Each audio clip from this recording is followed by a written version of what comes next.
आवाज ठीक है भाई, ओके। कहाँ है बाकी लोग, ज्वाइन नहीं किए क्या?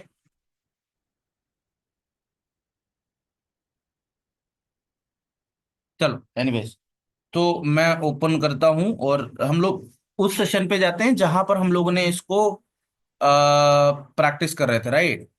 तो मैं ओपन कर लेता हूँ UI UX।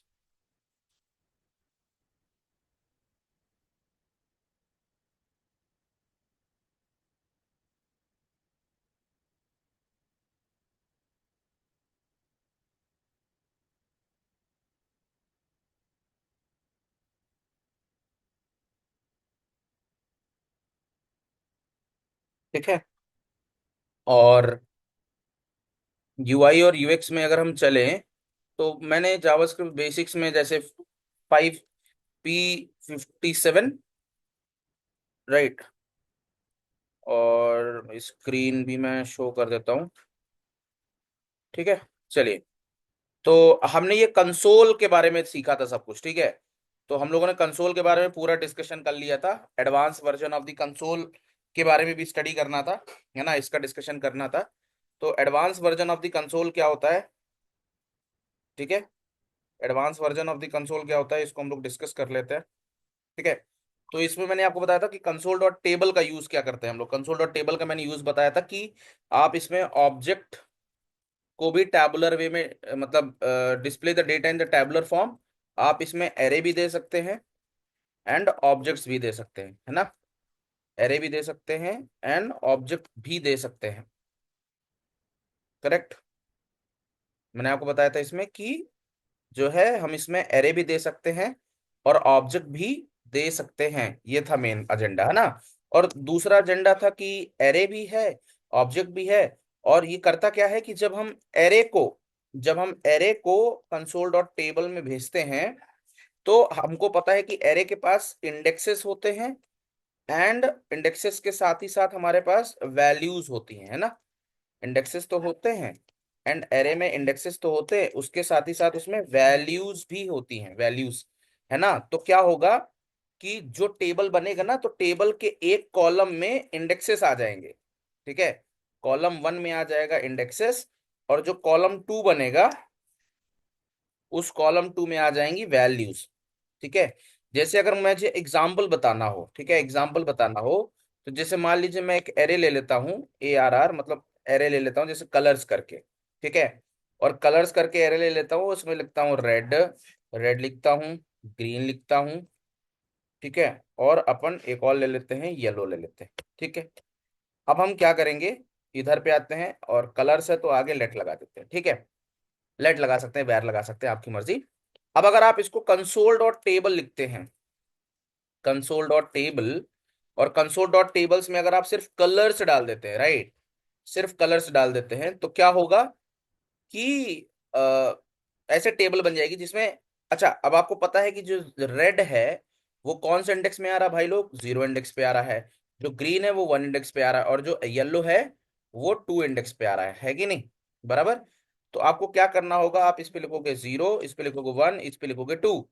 और वैल्यूज में जैसे कॉलम्स की बात करें तो ये रेड हो जाएगा, ठीक है, ये जो है ग्रीन हो जाएगा, रेड हो जाएगा, ग्रीन हो जाएगा, एंड देन हो जाएगा सर येलो। ठीक है। तो इस तरीके से टेबल स्ट्रक्चर बन जाता है। ठीक है। अब यहाँ पर हम लोग टेबल टेबल नहीं बना सकते, बट आपको एक आइडिया लग जाएगा कि टेबल स्ट्रक्चर बनेगा कैसे। ठीक है। तो अब यही चीज अगर हम ऑब्जेक्ट के साथ करते हैं, किसके साथ करते हैं, ऑब्जेक्ट। और ऑब्जेक्ट की पहचान क्या होती है कि जैसे हमने लिखा लेट यूजर्स, और यूजर्स के अंदर जो ऑब्जेक्ट बनाते हैं, तो ऑब्जेक्ट के लिए हमारे पास करली, जैसे एरे में हमारे पास स्क्वायर ब्रैकेट लगाना होता है, वैसे हमारे पास जब हम इसकी बात करते हैं, ऑब्जेक्ट की बात करते हैं, तो ऑब्जेक्ट के केस में हमको की एंड वैल्यू पेयर्स लेना पड़ता है। तो जैसे यूजर है, तो यूजर में मैंने लिख दिया कि भैया इसका जो नाम है वो नाम है मान लो रवि। ठीक है, नाम हो गया रवि। अब मैं इसको एक प्रॉपर्टी दे रहा हूँ एज, एज दे रहा हूँ, एज दे रहा हूँ, एज मान लेते हैं 20 ले लेते हैं। और इसका जो है एक वैल्यू और ले लेते हैं, मान लीजिए सैलरी ले लेते हैं, सैलरी। तो इसको जो सैलरी मिलती है वो मान लीजिए मिलता है 5,000। ठीक है। तो ये उसकी कुछ इंफॉर्मेशन हो गई। अब अब अगर इसमें मुझे डेटा दिखाना है ऑब्जेक्ट के फॉर्म में, तो होगा यही, मतलब इसमें यही बनेगा। बट फर्क ये हो जाएगा कि जहां पे इंडेक्स लिखा है वहां पर की आ जाएगी। की क्या है? नाम है। ठीक है, दूसरी वैल्यू क्या है सर? एज है। तीसरी वैल्यू क्या है? सैलरी है।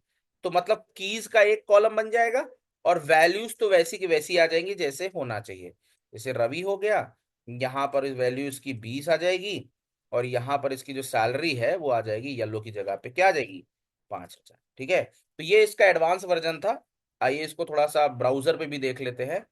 ब्राउजर पे भी देख लेते हैं, तो इसके लिए हमको क्या करना पड़ेगा? मैं यहाँ पर जाऊंगा, ब्लैंक ओपन करूंगा, राइट क्लिक करूंगा और इंस्पेक्ट पे कर दूंगा क्लिक।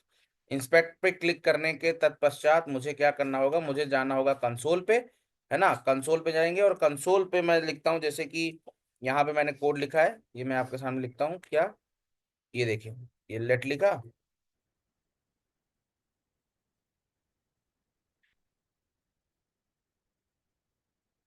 ठीक है, मैंने लेट लिखा। इसको कॉपी करता हूँ, यहाँ जाता हूँ, इस पे जाता हूँ और यहाँ मैंने लिख देता हूँ लेट। ठीक है, अब मैं लिखता हूँ कंसोल डॉट टेबल। कंसोल, अरे यार, कंसोल डॉट टेबल। टेबल लिखा, और इसमें मैंने लिख दिया क्या? कलर्स। ठीक है, ये देखिए आ गया, वैसे ही आउटपुट आया। तो जो मतलब इसके इंडेक्सेस हैं वो अपने इंडेक्स वाली में आ जाएंगे, और जो इसकी वैल्यूज हैं वो वैल्यूज में आ जाएंगी। ठीक है, मतलब दो कॉलम बने, तो एक कॉलम इंडेक्स का कॉलम बनेगा और एक कॉलम वैल्यू का कॉलम बन जाएगा। ठीक है, अब इसी तरीके से अगर हम ऑब्जेक्ट लेते हैं, है ना, ऑब्जेक्ट लेते हैं, जैसे ये एक ऑब्जेक्ट का एग्जांपल हो गया। तो इस ऑब्जेक्ट के एग्जांपल के लिए मैंने यहाँ लिखा, ये लिखा, और फिर मैं लिखूंगा यहाँ पर कंसोल डॉट टेबल, और यहाँ पे लिख देता हूँ यूजर्स। ठीक है, तो देखो लिखा इंडेक्स है, लेकिन इंडेक्स की जगह क्या दिख रहा है? कीज दिख रही होंगी। इंडेक्स की जगह क्या दिख रही होंगी? कीज दिख रही होंगी, और वैल्यूज में उसकी वैल्यूज दिख रही हैं। ठीक है, समझ में आ गया कंसोल डॉट टेबल क्या करता है? Console dot table, I think console dot table clear होगा, है ना। मतलब एटलीस्ट मुझे जहां तक लगता है कंसोल डॉट क्लियर, मतलब कंसोल डॉट ये आपको क्लियर होना चाहिए।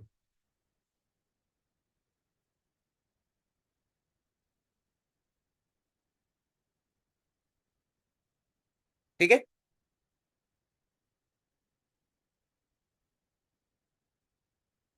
कंसोल डॉट टेबल के बारे में बता दिया। अब मैं आपको एक के बारे में और बताता हूँ, जिसको बोलते हैं console dot group and console dot group and. Console dot group और कंसोल डॉट ग्रुप एंड। ठीक है, कंसोल डॉट ग्रुप, और दूसरा है कंसोल डॉट ग्रुप एंड। ठीक है, अब कंसोल डॉट ग्रुप क्या करता है देखो। तो कंसोल डॉट ग्रुप और कंसोल डॉट ग्रुप एंड, मतलब ये ग्रुप चालू करता है और ये ग्रुप को एंड करता है। ठीक है, तो ये करेगा क्या कि जो मल्टीपल कंसोल्स हैं, जैसे मल्टीपल कंसोल्स हैं, उन सब मल्टीपल कंसोल्स को एक साथ रखता है। जैसे फॉर एग्जांपल मैं बताता हूँ, जैसे मान लो यहाँ पर मैं लिखता हूँ कंसोल डॉट लॉग, और कंसोल डॉट लॉग में लिखता हूँ मैं यहाँ पर डेटा 1। ठीक है, ये लिखा, सेमी कॉलन। ठीक है, कॉपी किया, फिर मैंने लिखा डेटा 2। ठीक है, तो देखो, अब फिर यहाँ लिखा मैंने डेटा 3। तो बेसिकली मुझे 3 बार, मतलब 3 बार लिखना पड़ा। और 3 बार जब मैंने लिखा ना, तो प्रॉब्लम क्या हुई कि पहला एग्जीक्यूट हुआ, दूसरा एग्जीक्यूट हुआ, तीसरा एग्जीक्यूट हुआ। बट मैं चाहता हूं कि ये सब एक साथ प्रिंट, मतलब एक साथ अलग अलग प्रिंट ना होकर एक साथ प्रिंट हो। कैसे? ऐसा कुछ। तो मैंने लिखा कंसोल डॉट ग्रुप लिखता हूँ, डॉट ग्रुप लिखता हूँ। ठीक है, कंसोल डॉट ग्रुप, और कंसोल डॉट ग्रुप में लिखता हूँ यहाँ पर ग्रुप स्टार्टेड। ग्रुप ये मैंने स्टार्ट किया। ठीक है, ग्रुप स्टार्ट किया। ठीक है, ग्रुप स्टार्ट किया, और यहाँ पर एंटर मार दिया। ठीक है, अब देखो ग्रुप स्टार्ट हो गया यहाँ पर। ठीक है, अब फिर मैंने यहाँ लिखा कंसोल डॉट लॉग। ठीक है, और यहाँ पे लिखता हूँ डेटा 1। ठीक है, कंसोल डॉट लॉग डेटा 2। ठीक है, और फिर मैं लिखता हूँ console dot group and. Group जो है क्या हुआ, एंड हुआ, ठीक है। अब एक चीज नोटिस करना, देखो, तो आप यहाँ पे देखोगे, ये देखो, इधर देखो, ये देखो, जब मैं इसको बंद करता हूँ, इधर देखना भाई लोग, देखो, ये ग्रुप स्टार्टेड है। अब जब मैं, अब देखो, ये वाला जो डेटा वन है, ये डेटा टू है, ये डेटा थ्री है, ये सब अलग अलग आए हैं, लेकिन जब मैं ग्रुप ग्रुप स्टार्टेड पे क्लिक करूंगा, तो देखो ये साफ बता रहा है कि जो डेटा वन और डेटा टू है, वो इन दोनों के ग्रुप का हिस्सा है। देखो, देख रहे हो कि नहीं, साफ देखना, जैसे इसको बंद करूंगा, तो देखो, देखना, जब इस पे क्लिक करूंगा, तो ये देखो। और अगर बेटर वे में देखना है, तो हम ऐसा करते हैं, यहाँ पे लिखते हैं और एक साथ प्रिंट करेंगे, ठीक है। लाइन वन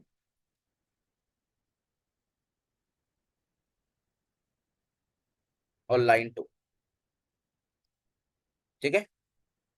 और यहां पर आप ये भी लिख सकते हो,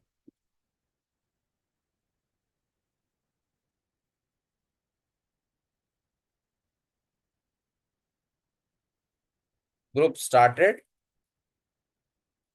और ग्रुप एंड, ठीक है। ऐसा, ऐ- ऐसा, ऐसा और ऐसा, ठीक है। अब मैं इन सबको एक साथ प्रिंट कराऊं,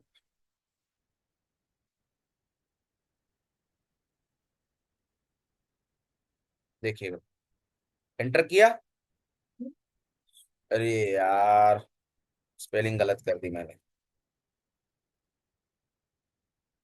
ठीक है। चल, राइट क्लिक किया, पेस्ट किया, ठीक है।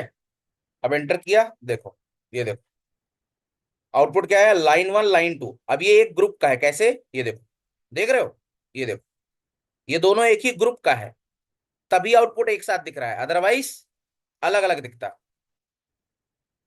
आई होप समझ पा रहे हो कि मैं क्या कहना चाह रहा हूं, ठीक है। तो मल्टीपल कंसोल को, अगर अगर जो भी कंसोल आपको दिख रहा है, उस कंसोल को अगर आप एज अ ग्रुप दिखाना चाहते हो, तो उस केस में आपको क्या यूज करना पड़ेगा, आपको यूज करना पड़ेगा group, group group start, group and, ठीक है। तो इस, ये किस लिए यूज किया जाता है, to display the group, display the display the multiple consoles, multiple console dot log into one group, खत्म, ठीक है जी।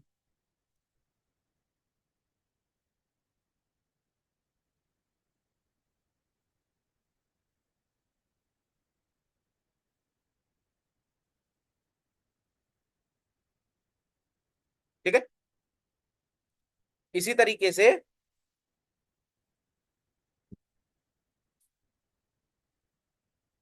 अब अब देखो, मैं क्या करता हूं, इसको कॉपी करता हूं। अब जरा आप देखिएगा ये आउटपुट कैसा देता है, जब हम देखते हैं, तो ये ऐसे प्रिंट हो रहा है, ठीक है। लेकिन इसी की तरीके से अब मैं एक काम कर सकता हूं,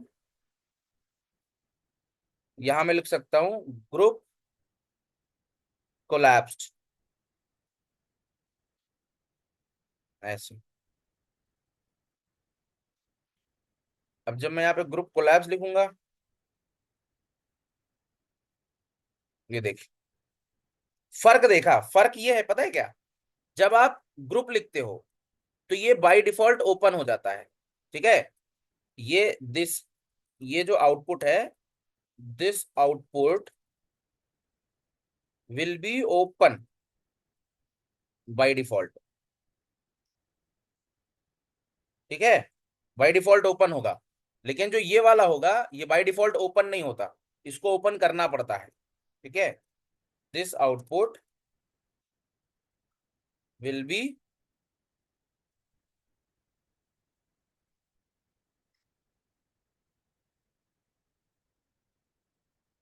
विल बी ओपनड, ठीक है।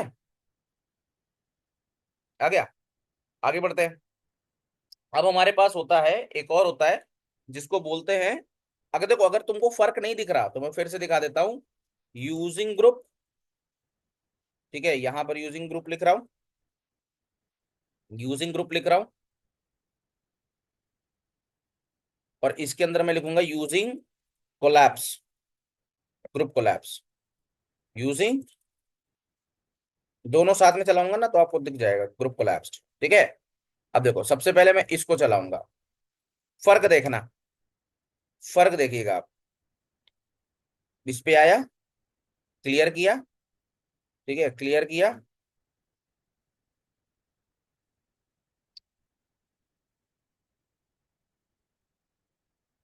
ठीक है, google.com लिख लो, ठीक है। हाँ तो अब क्या करते हैं, अब देखिए, राइट क्लिक, पेस्ट। अब देखो यहाँ पे ट्रायंगल को देखना, ट्रायंगल को देखना, बाय डिफॉल्ट ट्रायंगल ओपन है, ये देखो, ध्यान देखो, ये बंद, ये है बंद होना, अब ये हुआ ओपन। तो जब मैं कंसोल डॉट ग्रुप को चलाता हूं तो बाय डिफॉल्ट ट्रायंगल जो है ओपन होके मिलता है, ठीक है। अब जब मैं इसको लगाता हूं, देखना,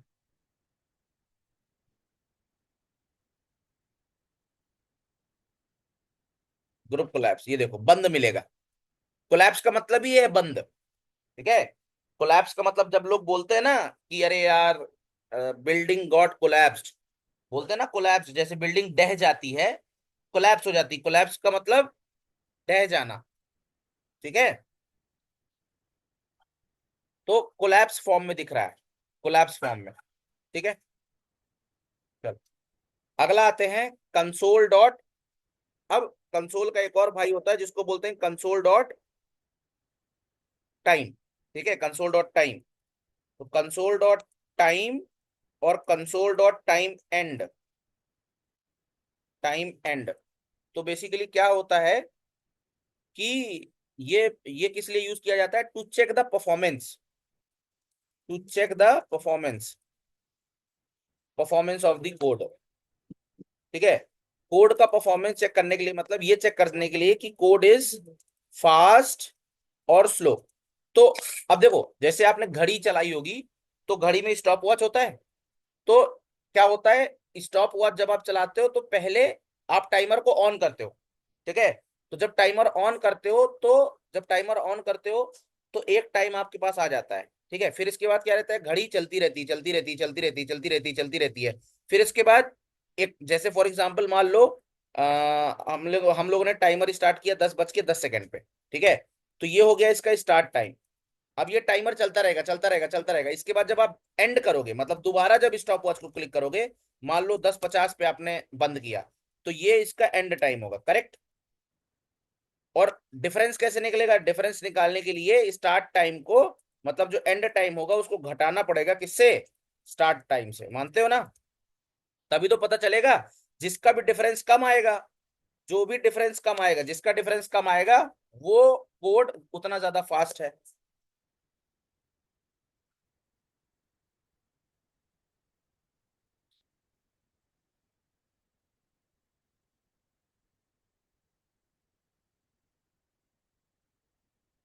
ठीक है। बात समझ में आ गए होगे। तो आइए इसको चेक करते हैं। तो console dot time, console dot and, ठीक है। तो इसके लिए अब हमको करना क्या पड़ेगा, इसमें ना हमको जो है कुछ एलिमेंट्स जो है, मतलब इसमें जो भी आप प्रोसेस कराओगे, इसके बीच में जो भी आप प्रोसेस कराओगे वो हैवी प्रोसेस होना चाहिए, टाइम टेकिंग प्रोसेस होना चाहिए, तब तो आप पता लगा पाओगे, ठीक है, कि क्या टाइम लगा। तो जैसे आओ मैं दिखाता हूँ, एक एग्जांपल दिखाता हूँ, जैसे मैंने यहाँ पे लिखा,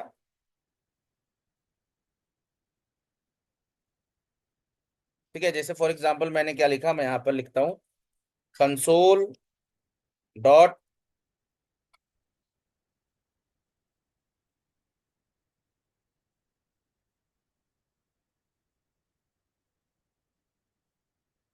कंसोल डॉट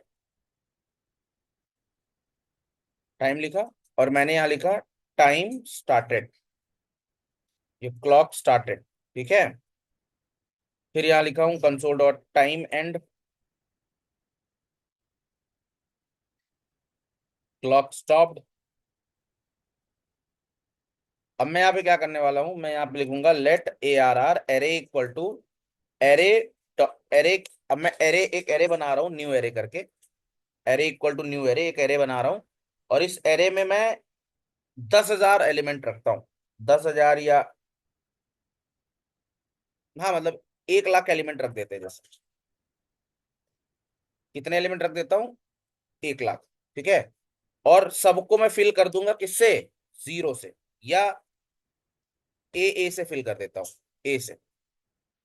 ठीक है। तो या एक काम करता हूँ, पहले मैं 1,000 एलिमेंट से चालू करता हूँ, 1,000 से। ठीक है, ताकि आपको डिफरेंस पता चले।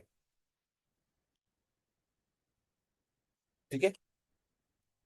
और कॉपी किया,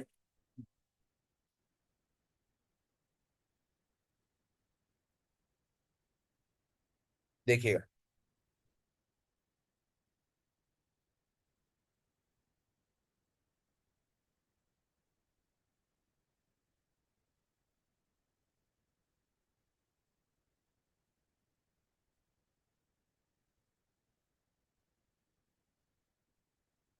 ठीक है, तो इसने क्या बोला? Timer does not exist.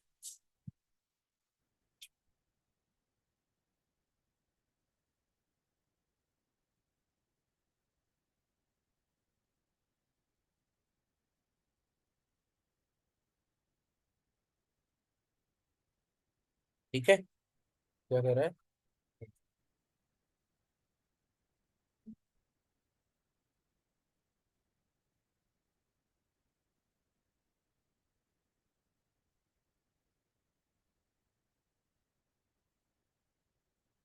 Console dot time and, सही लिखा है ना अपन ने?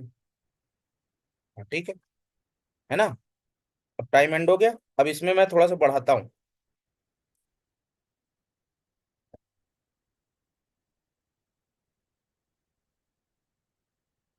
ठीक है। अब जैसे यहाँ पर मैं ए दिखाता हूँ आपको, ए आर आर।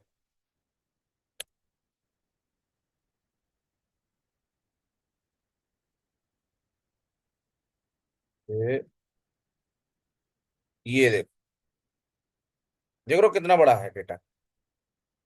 ये देखो। ठीक है, तो आपको खुद ही समझ में आ रहा होगा कि 1,000 एलिमेंट्स को भरने में और इतने एलिमेंट्स को भरने में किसमें ज्यादा टाइम लगा होगा, ये आपको खुद ही समझ में आ रहा होगा। करेक्ट? देख रहे हो? ये देखो। ठीक है, थोड़ा सा मतलब अब इसको ओपन करने में भी टाइम लगेगा, देखना। ये थोड़ा टाइम लेगा, देखना।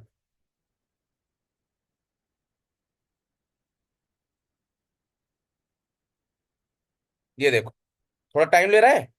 देख रहे हो? अभी जहां मैं क्लिक करूंगा ना, तो फिर थोड़ा, ये देखो, अब थोड़ा जल्दी खुल गया, बिकॉज जब आप बाहर वाले एरे में थे, तो 1 लाख एलिमेंट्स को ओपन करने में टाइम तो लगेगा ना। तो बेसिकली इस तरीके से आप टाइम को नाप सकते हैं, कंसोल डॉट टाइम और टाइम एंड का यूज करके। ठीक है।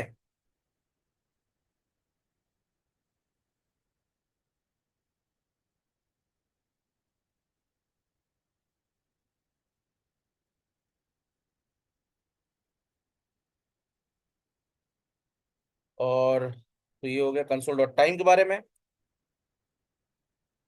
ठीक है, बस। तो हमने कौन कौन सा देख लिया? कंसोल डॉट ग्रुप देख लिया, कंसोल डॉट टाइम देख लिया। ठीक है, और भी कोई फैंसी तो ऐसा कोई तरीका नहीं है। ठीक है, तो सीएसएस लगाना मैंने आपको बता ही दिया था। ठीक है। तो दैट एक और मेथड है जिसको मैं बोलता हूँ कंसोल डॉट क्लियर। अब जैसे इसको क्लियर करना है आपको, ठीक है, तो यहाँ पर आप लिख सकते हैं कंसोल डॉट क्लियर। तो इससे क्या होगा? डेटा पूरा का पूरा क्लियर हो जाएगा। ठीक है जी। तो तो ये था कंसोल के बारे में कंप्लीट डिटेल। ठीक है, आई होप आपको आइडिया आ गया होगा। ठीक है, तो हम लोगों ने कंसोल के बारे में देख लिया। ठीक है। अब आइए चलते हैं, आगे बढ़ते हैं और स्टडी करते हैं जावा स्क्रिप्ट में कैसे हम लोग वेरिएबल्स एंड कॉन्स्टेंट्स को बनाते हैं। ठीक है, how to make variables and constant in JavaScript. ठीक है।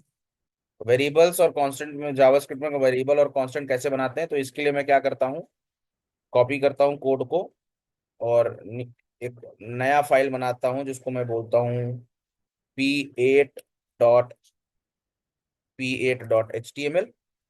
ठीक है। और यहाँ पर मैं सब कुछ ऐसे क्लियर कर दूंगा। और अब हमको पढ़ना है एग्जाम कांस्टेंट कैसे बनाना है एंड वेरिएबल्स कैसे बनाना है। ठीक है। तो देखो, वेरिएबल बनाने के लिए जैसे हमको पता है कि वेरिएबल्स जो होते हैं वो container to the memory block होते हैं। ठीक है। जो वेरिएबल्स होते हैं, they contain value, they contain value. ठीक है। They contain value and are container to memory block. ठीक है। मतलब भाई कोई भी वैल्यू जब स्टोर करना होता है तो जाहिर सी बात है हम उसको मेमोरी में स्टोर करेंगे। अब जो है, अब कंप्यूटर तो इंटरनली मेमोरी को क्या नाम देता है वो हमें पता नहीं है, लेकिन प्रोग्रामर अपने सुविधा के लिए वेरिएबल्स का यूज करता है। ठीक है। तो हम लोग क्या करेंगे, वेरिएबल बनाने के लिए जैसे मैंने एक वेरिएबल बना लिया एक्स और इसमें वैल्यू रख दी 10, तो ये एक वेरिएबल बन गया। ठीक है। अब आप इसको प्रिंट करा सकते हो, console dot log the value of x is, the value of x comma x, ये प्रिंट हो गया। ठीक है। इधर जाएंगे तो इसको आप रन कर सकते हो। ठीक है।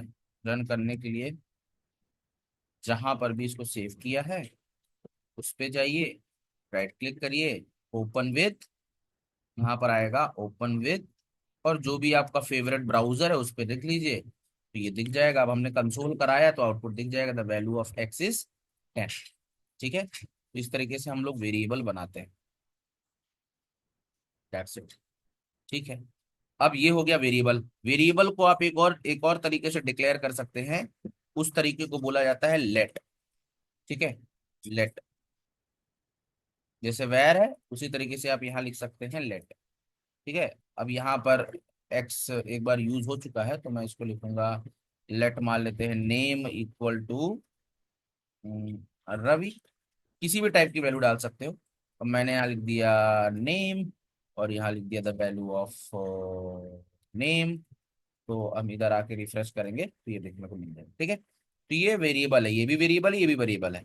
अब कांस्टेंट बनाना है तो कांस्टेंट का मतलब आप जानते हो कि ऐसा वेरिएबल जिसको आप दोबारा डिक्लेयर नहीं कर सकते। अब जैसे एक्स की वैल्यू 10 है, अब मैं एक्स की वैल्यू 100 कर दूं तो अब एक्स की जो नई वैल्यू हो जाएगी वो 100 हो जाएगी।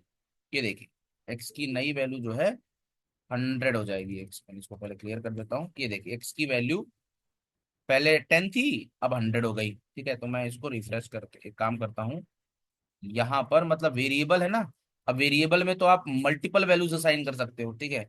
इसी तरीके से जैसे यहाँ पर रवि था, नेम रवि था, नेम जो है रवि था, अब मैंने क्या किया, यहाँ पर आया और नेम की वैल्यू दोबारा से इस बार मैंने गोपाल लिख दिया। ठीक है। तो देखिएगा, वेरिएबल है तो आप वेरिएबल की वैल्यू को चेंज कर सकते हैं, लेकिन कांस्टेंट जो होता है उसका नाम ही है कांस्टेंट। तो कांस्टेंट को आप चेंज नहीं कर सकते। अब जैसे कांस्टेंट है तो कांस्टेंट में मैंने बनाया कि ग्रेविटी जो है, ग्रेविटी जो होती है वो 9.8 होती है। करेक्ट। अब कंसोल डॉट लॉग लगाता हूं मैं और मैं लिखता हूँ the G equal to, always जो होता है वो 9.8 होता है, ये स्टैंडर्ड है। ठीक है। अब देखो ये हो गया। ठीक है। अब मैं सोचूं कि भैया जी की जो वैल्यू है वो तो कहीं कहीं भी 10 भी होती है, तो अगर मैं सोचूं कि इसको 10 कर दूं तो अब ये एरर देगा। क्यों एरर देगा? बिकॉज भैया ये कांस्टेंट है और कांस्टेंट बार बार बदलता नहीं है। तो अब अगर मैं यहाँ पर देखो जी लिखता हूँ और यहाँ पर जी लिखता हूँ, दोनों में आपको देखो एरर देखने को मिलेगी। ये देखो, कह रहा है कि जी इज नॉट डिफाइंड। ठीक है। तो सॉरी, जी नहीं यार, ग्रेविटी है, ग्रेविटी। ठीक है। ये देखो, तो देखो पहली बार में जी की वैल्यू प्रिंट हुई है, लेकिन दूसरी बार में जी की वैल्यू प्रिंट नहीं हुई। देख रहे हो आप? पहली बार में जी की वैल्यू प्रिंट हुई है, बट दूसरी बार में जी की वैल्यू प्रिंट नहीं हुई। दूसरी बार में एरर दे दिया। क्यों एरर दे दिया? क्योंकि ये कह रहा है कि type error assignment to the constant variable. मतलब जो कांस्टेंट है आप उसको दोबारा रीडिक्लेयर नहीं कर सकते, तो ये एरर देगा। This is error. क्यों error? Because constants can not be redeclare. Constant because constant can not be redeclared. बस। ठीक है जी। ये हो गया। तो ये हो गया कांस्टेंट, मतलब वेरिएबल्स और कांस्टेंट। ठीक है। अब आप, ठीक है, वेरिएबल्स एंड कांस्टेंट। ठीक है, अब हम आते हैं टाइप। टाइप। मैं जाता हूँ यहाँ पर P9.html, और मैं यहाँ जाता हूँ और ये सब हटा दूंगा, और मैं लिखता हूँ टाइप ऑफ ऑपरेटर के बारे में बात करूँगा। Type of operator. तो टाइप ऑफ ऑपरेटर बेसिकली क्या होता है? ये क्या करता है? ये बताता है कि जो डेटा है किसी वेरिएबल में, ठीक है, उसका डेटा टाइप क्या है। So what is the type of the data type? What is the type of the value? मतलब जो वैल्यू आपने वेरिएबल में डाली है, वेरिएबल में या कांस्टेंट में जो आपने वैल्यू डाली है उसका टाइप बताता है। जैसे फॉर एग्जांपल एक्स है, ठीक है, ले लेते हैं, लेट एक्स इक्वल टू जैसे 10 है, तो सबको पता है भाई ये क्या है, ये नंबर है। ठीक है, नंबर कह लो या इंटीजर कह लो, बात बराबर है। ठीक है, तो कंसोल डॉट लॉग, और मैं यहाँ लिखता हूँ टाइप ऑफ, और यहाँ लिख देता हूँ किसका, एक्स का। अब मैं इधर जाता हूँ, P9 बनाया, राइट। तो देखो आउटपुट क्या आ रहा है, नंबर मिल रहा है। ठीक है। अच्छा, इधर जाता हूँ। अब ये कैसे डिसाइड करें कि भैया ये नंबर है कि नहीं, है ना? तो इसको मैं ऐसे डिसाइड कर सकती हूँ। इधर जाते हैं, मैं यहाँ लिख सकता हूँ कंसोल डॉट लॉग, और मैं यहाँ लिखता हूँ टाइप ऑफ, मैं यहाँ लिखता हूँ इज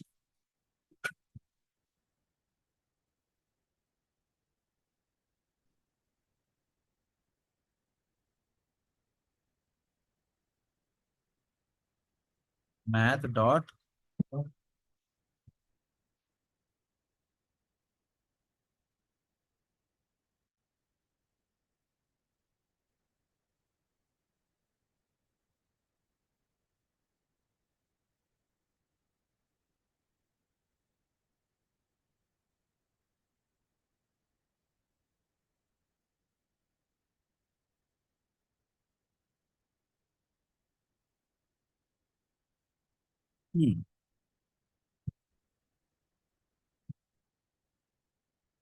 अब देखिए,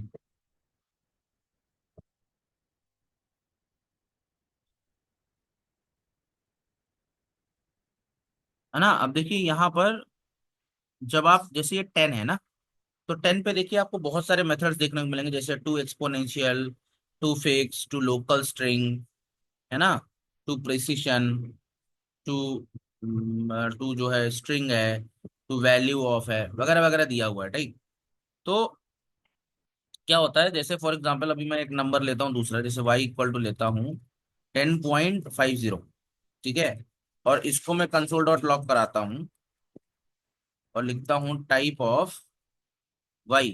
तो आपको क्या लगता है y की क्या वैल्यू प्रिंट होगी? y तो फ्लोट वैल्यू है, बट इसकी भी वैल्यू क्या आएगी, नंबर ही आएगी। ये देखो, नंबर ही आ रही। करेक्ट।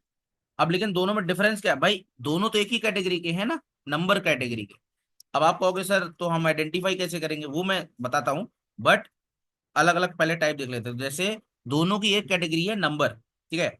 अब इसी तरीके से जैसे नेम ले लेते हैं, और यहाँ पे मैं लिखता हूँ रवि, तो इसको ये बोलना चाहिए कंसोल डॉट लॉग, और यहाँ पर रवि को बोलना चाहिए, अगर मैं रवि का टाइप ऑफ निकालता हूँ, तो ये बोलना चाहिए कि भैया जो रवि भाई साहब है वो एक स्ट्रिंग है, बोलना चाहिए। ठीक है, तो स्ट्रिंग है ना? तो अच्छा, ये स्ट्रिंग हो गया। अब इसके बाद जो है, अम, एक होता है नल। ठीक है, तो मैंने लिख लिया, मान लीजिए लिख लिया let value equal to null, या ले लेते हैं स्टेटस। स्टेटस इक्वल टू क्या, नल लेते हैं, नल। ठीक है, अब इसको कंसोल डॉट लॉग कराते हैं, और यहाँ पे लिखते हैं टाइप ऑफ, और टाइप ऑफ में लिख देते हैं स्टेटस। तो आप देखोगे कि इसका जो टाइप आएगा है ये नल, लेकिन ये बोलेगा ऑब्जेक्ट। प्रॉब्लम ये देखिए, ऑब्जेक्ट बोला है ना। तो अब आइडेंटिफाई कैसे करें कि है ये नल है। तो देखो मैंने लिखा इज नल। ठीक है, तो ऐसा तो कोई मेथड नहीं है, है ना।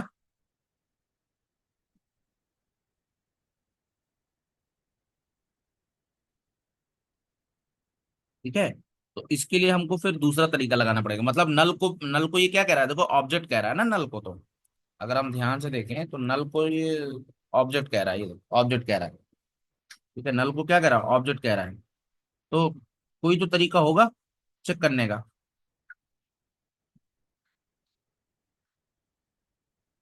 है ना। तो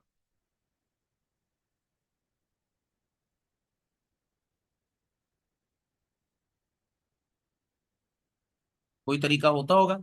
तो देखो कैसे पता लगाएं कि ये नल है। ठीक है, तो हमेशा याद रखना कि देखो जावास्क्रिप्ट की खास बात क्या है कि जावा ऑब्जेक्ट बेस्ड लैंग्वेज है। ठीक है, ऑब्जेक्ट ओरिएंटेड नहीं, ऑब्जेक्ट बेस्ड है। तो ये क्या करता है, ये हर चीज को ऑब्जेक्ट बताता है। जैसे मैं अगर मैं एरे लूंगा, देखना एरे, और एरे में मैंने लिख दिया 10, 20, 30, और फिर मैंने लिखा कंसोल डॉट लॉग, और इसका टाइप लिख दिया ARR। ठीक है, तो ये क्या बोलेगा कि ये भी ऑब्जेक्ट है, ये लो। तो अब आप कहोगे सर पता कैसे लगाएं कि भैया ये ऑब्जेक्ट है कि ये ऑब्जेक्ट है। अब एक चीज और दिखाता हूँ। मैं यहाँ पर एक रियल ऑब्जेक्ट लेता हूँ, रियल ऑब्जेक्ट, लेट यूजर्स, है ना। और यूजर्स के अंदर मैं लिख देता हूँ नेम जो है वो लिख देता हूँ रवि, और कॉमा जो क्लास है उसको लिख देता हूँ क्या लिख दूँ क्लास, क्लास लिख सकता हूँ, क्या क्लास लिख सकता हूँ, क्लास लिख सकते हैं अपन। और क्लास क्या लिखे, क्लास जैसे बीटेक। ठीक है, तो ये हो गया। अब यहाँ लिखते हैं कंसोल डॉट लॉग, और यहाँ पर लिखते हैं टाइप ऑफ, और यहाँ पे लिख देते हैं यूजर्स। ठीक है, तो ये लो, इसका भी ऑब्जेक्ट। तो पता कैसे लगाए फिर, तो अब तो फंस गए। अब कैसे पता लगाएं,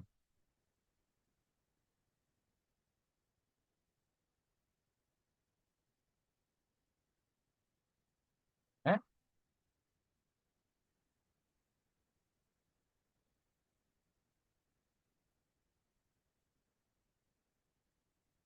तो ये तो फंस गया।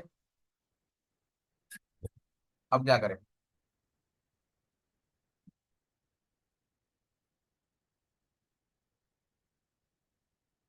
क्या करें बताओ। तो इसका सबसे बेस्ट तरीका है, कैसे पता लगाएं, देखो इसके लिए हमें क्या करना पड़ेगा। देखो हम कैसे पता लगा सकते हैं, जैसे एरे है, तो एरे को पता लगाने के लिए हम लोग क्या कर सकते हैं कि देखो तीनों को नल बोल रहा है, मतलब इसको भी ऑब्जेक्ट बोल रहा है, इसको भी ऑब्जेक्ट बोल रहा है, इसको भी ऑब्जेक्ट बोल रहा है ना, इसको भी ऑब्जेक्ट बोल रहा है, और इसको भी ऑब्जेक्ट बोल रहा है ना, इसको भी ऑब्जेक्ट बोल रहा है। तो इसका मैं तरीका बताता हूँ कैसे पता लगा सकते हैं। तो बेसिकली देखो ये क्या है कि नल को भी ऑब्जेक्ट कह रहा है, एरे को भी ऑब्जेक्ट कह रहा है ये एरे, बट एरे को भी ऑब्जेक्ट बोल रहा है, और जो ऑब्जेक्ट है वो तो ऑब्जेक्ट है, मतलब रियल ऑब्जेक्ट जो है वो ये है। और एक ऑब्जेक्ट के अंदर क्या होता है, की होता है और वैल्यू होता है। और एरे की खास बात क्या होता है कि जो एरे होता है उसमें लेंथ होती है। ठीक है, उसमें लेंथ होता है। तो तो इसमें हम लोग एक तरीका कर सकते हैं कि इस वाले के पास ना तो लेंथ है और ना तो कोई प्रॉपर्टी है। तो हम एक ऐसे चेक कर सकते हैं, कैसे चेक कर सकते हैं, ऐसे ऐसे चेक कर सकते हैं। तो जैसे एरे है ना, तो एरे में लेंथ निकाल लो। मतलब दो तीन तरीके बता रहा हूँ। कंसोल डॉट लॉग लिखो, और क्या करो कि एरे डॉट लेंथ निकाल के देखो। ठीक है, एरे डॉट लेंथ, अगर इसका लेंथ निकल आता है इसका मतलब ये एरे है। नहीं समझ में आया? ये देखो, अगर इसका लेंथ निकल आए तो इसका मतलब ये ऑब्जेक्ट तो है, लेकिन ये ऐसा ऑब्जेक्ट है जिसके जिसके पास लेंथ है, इसका मतलब ये क्या हो गया, एरे हो गया, ठीक है। अब अब देखो दूसरा, अब निकालो यूजर्स निकालो, है ना। अब दूसरा तरीका क्या है, यूजर्स को कैसे वेरी मतलब ऑब्जेक्ट को कैसे वेरीफाई करें कि ऑब्जेक्ट है, ठीक है। तो आप क्या करिए कि सबसे पहले इसमें जो यूजर्स है उसका लेंथ निकाल के देखिए। तो अगर आप इसका लेंथ निकालेंगे तो एरर मिलेगा आपको, देखिएगा, ये देखिए, अनडिफाइंड आएगा। क्यों? क्योंकि भैया ये एरे तो है नहीं, ये एरे तो है नहीं, करेक्ट, ये एरे तो है नहीं। तो इसका मतलब क्या करेंगे, हम इसका नॉट लगा देंगे, नॉट। नॉट लगाने पर ये ट्रू आएगा। ट्रू मतलब इसका लेंथ नहीं है। नहीं समझे? नहीं समझे मैं क्या कह रहा हूँ? भाई अगर इसका लेंथ आता, लेंथ होता तो लेंथ मिलता, अनडिफाइंड आ रहा है। इसका मतलब अगर मैं नॉट लगा दूं तो नहीं का ट्रू, नहीं नहीं है, ये बात सत्य है, तो ट्रू मिल गया, मतलब इसके पास लेंथ नहीं है, ठीक है। चलो मान लिया कि इसके पास लेंथ नहीं है, चलो मान लिया कि इसके पास लेंथ नहीं है। तो अगर लेंथ नहीं है तो अब ये फंसे कि अगर लेंथ नहीं है तो इसका मतलब ये एरे तो नहीं है, ठीक है, ये एरे नहीं है, एरे नहीं है, ठीक है। अब दूसरा तरीका क्या है कि मतलब अगर इसका टाइप नल है, मतलब अगर इसका टाइप ऑब्जेक्ट है और इसके पास लेंथ नहीं है, तो ये कंफर्म हो गया कि भाई या तो ये नल होगा या तो ऑब्जेक्ट होगा। अब ये कैसे वेरीफाई करें कि ये ऑब्जेक्ट है? तो इसका सबसे अच्छा तरीका ये है कि क्या करो, यहां पर जाओ, ठीक है, और यहां लगाओ एंड। क्या लगाओ? एंड लगाओ। एंड कैसे लगाते हैं, ये एंड लगाया, और फिर यहाँ लिखो यूजर्स डॉट है, मतलब यूजर डॉट नेम। ये देखो यहाँ पे प्रॉपर्टी मिल रहा है, तो तुमको क्या करना पड़ेगा, यूजर डॉट, मैं दिखाता हूँ,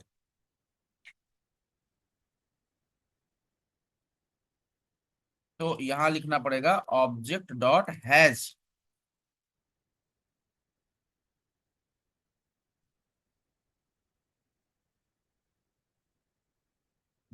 डॉट प्रॉपर्टी।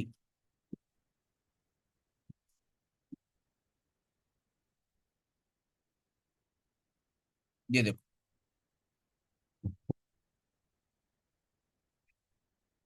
मैंने क्या लिखा, इस प्रोटोटाइप ऑफ, और यहां पर मैं लिखूंगा यूजर्स। अब देखना क्या मिलेगा,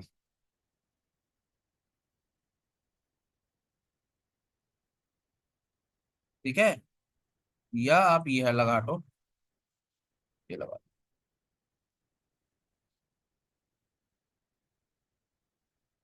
ये देखो क्या मिल गया, ऑब्जेक्ट डॉट प्रोटोटाइप डॉट इस प्रोटोटाइप ऑफ यूजर, ठीक है। मतलब ये बता रहा है कि क्या ये प्रोटोटाइप है, मतलब क्या ये ऑब्जेक्ट का प्रोटोटाइप है, नहीं समझे? मतलब किसी ने पूछा, मान लो किसी ने ऐसे पूछा कि भैया आ, जैसे जैसे आप मतलब आप जैसे, जैसे मान लो, मैं बताता हूँ, जैसे मान लो मेरा नाम अवनीश है, ठीक है, और अवनीश जो मेरे जो फादर हैं, है ना, उनका नाम है मान लो कमलेश, ठीक है, कमलेश ही नाम है। तो अगर कोई पापा से पूछेगा कि, पापा से अगर पूछेगा क्या, क्या अवनीश आपके बेटे का नाम है, तो पापा मेरे क्या बोलेंगे, यस। या इसी तरीके से दूसरा बोल सकते हैं कि कमलेश क्या तुम्हारे पापा का नाम है, क्या अवनीश के पापा का नाम है, तो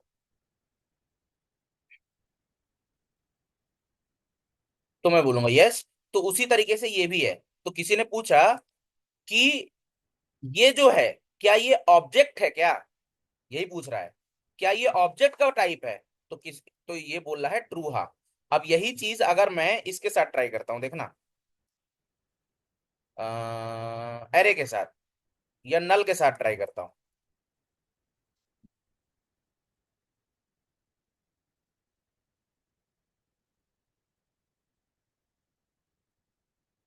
फॉल्स आ गया, है ना, मतलब ये ऑब्जेक्ट नहीं है। सिमिलरली अगर मैं जाता हूं किसके साथ, एरे के साथ, तो ये भी बोलेगा कि भैया नहीं है। ये बोल रहा है, कह रहा हाँ ट्रू है। तो इसका मतलब एरे के लिए ट्रू बोलेगा, एरे के लिए ट्रू बोलेगा। ठीक है, तो जब एरे के लिए ट्रू बोलेगा तो सही है, कोई दिक्कत नहीं। तो हम पता लगाने के लिए इसकी लेंथ निकाल लेंगे। ठीक है, नल के बारे में तुरंत पता चल गया, नल को ये फॉल्स दे रहा है, सही है, और यूजर्स के लिए ये ट्रू दे रहा है। इसका मतलब इसके तरीके इससे हम पता लगा सकते हैं कि ये सच में जो है वो है, मतलब है कि नहीं। ठीक है, आई बात सुनो।